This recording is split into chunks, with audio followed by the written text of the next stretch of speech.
حضور علیہ السلام سے جب پوچھا گیا کہ حضور سب سے بڑا گناہ کون سا ہے، تو آقا کریم علیہ الصلوۃ والسلام نے فرمایا کہ سب سے بڑا گناہ یہ ہے کہ ان تجعل للہ ندا، کہ تو اللہ کے ساتھ کسی کو شریک ٹھہرائے، وہو خالقک، حالانکہ اس نے تجھے پیدا کیا، تجھے تخلیق کیا اور تو اس کا شریک بنا کے بیٹھ جائے، کہ یہ سب سے بڑا گناہ ہے۔ تو راوی نے عرض کی کل تو ثم ایو، حضور پھر اس کے بعد؟ تو آقا کریم نے فرمایا ثم ان تقتل ولدک خشیۃ ان یطعم معک، تو بچے کو اس لیے قتل کر دے کہ یہ کس طرح میں اس کو پال سکوں گا، بچے کو ضائع کر دینا، اس کو قتل کر دینا۔ اللہ فرماتا ہے نحن نرزقکم وایاہم، ہم تمہیں بھی رزق دیتے ہیں، ان کو بھی دیں گے۔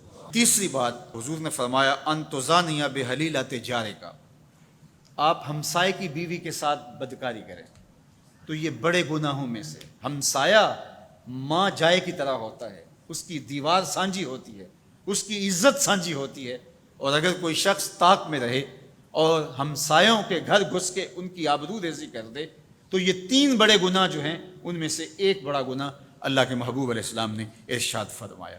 حضرت عبداللہ ابن مسعود رضی اللہ تعالی عنہ سے یہ روایت مروی ہے کہ لا احد اغیر من اللہ عز وجل، اللہ سے زیادہ کوئی غیرت مند نہیں ہے، اللہ سب سے زیادہ غیرت مند ہے، اور اس کی غیرت کا تقاضا یہ ہے وَلِذَالِكَ حَرَّمَ الْفَوَاحِشَ مَا ظَهَرَ مِنْهَا وَمَا بَطَنَ، کہ اس نے بے حیائی کو چاہے وہ پوشیدہ طور پہ کی جائے یا اعلانیہ طور پہ کی جائے، اس کو پسند نہیں کیا، اور اس نے منع کر دیا اور لوگوں کو روک دیا، حرام قرار دے دیا، اس لیے کہ وہ خود غیرت مند ہے۔ غیرت مند مالک غیرت کا سبق دیتا ہے اپنی مخلوق کو۔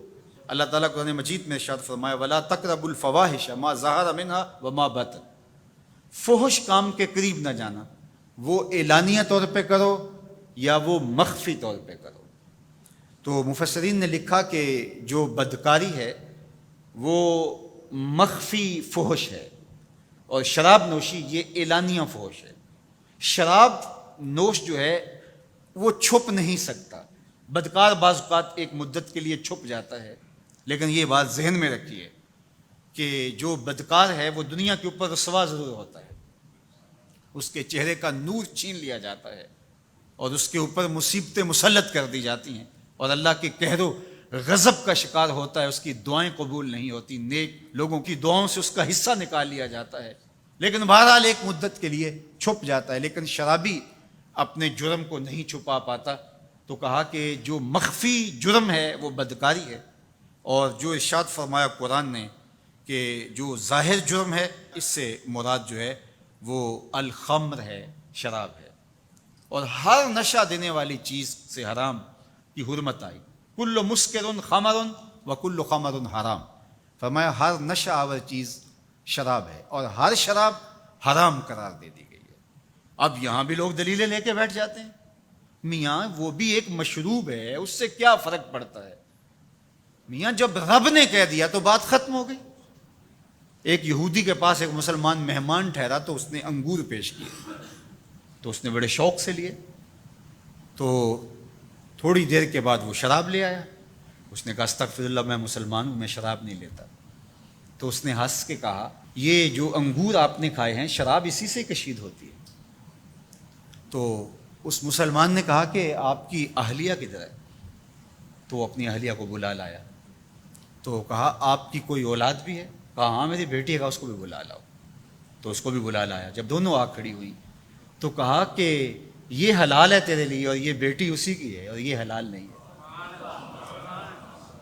تو جب اس یہودی نے یہ بات سنی فقال اشہد ان لا الہ الا اللہ وحدہ لا شریک لہ واشہد ان محمدا عبدہ ورسولہ۔ کہا اتنی خوبصورت دلیل، اتنی خوبصورت دلیل۔ کہا انگور سے شراب نکلی ہے تو شراب حرام کیوں، انگور حلال کیوں؟ تو کہا مجھے یہ بتاؤ کہ تمہاری بیوی تمہارے لیے حلال ہے، تمہاری بیٹی تمہارے لیے حرام کیوں؟ کہا بات سمجھ میں آ گئی۔ تو میرے رب نے بعض کا تو اس کی حکمتیں ہمارے علم میں نہیں ہوتی، اور حکمت نہ جاننے کی وجہ سے ہم کہتے ہیں کہ یار یہ بات سمجھ میں نہیں آتی۔ یہی تو ہمیں بتایا گیا کہ جو سمجھ میں آئے اس کو بھی ماننا ہے، جو نہیں سمجھ میں آئے اس کو بھی ماننا ہے۔ ہم جنت کو مانتے ہیں نا، دیکھا ہے، یا رب کو مانتے ہیں، دیکھا ہے، وہ سمجھ میں آتا ہے، تو دل میں تو آتا ہے، سمجھ میں نہیں آتا۔ میں جان گیا بس تیری پہچان یہی ہے۔ ہم تو سب سے بڑی حقیقت کو بغیر دیکھے مانتے ہیں، بغیر سمجھے مانتے ہیں۔ ادراک فہم کی حدود سے ورا ہے، عقل و خرد کے دائروں سے ورا ہے، لیکن اس حقیقت کو ہم مانتے ہیں تو اس کے کہے ہوئے کو کیوں نہیں مانیں گے؟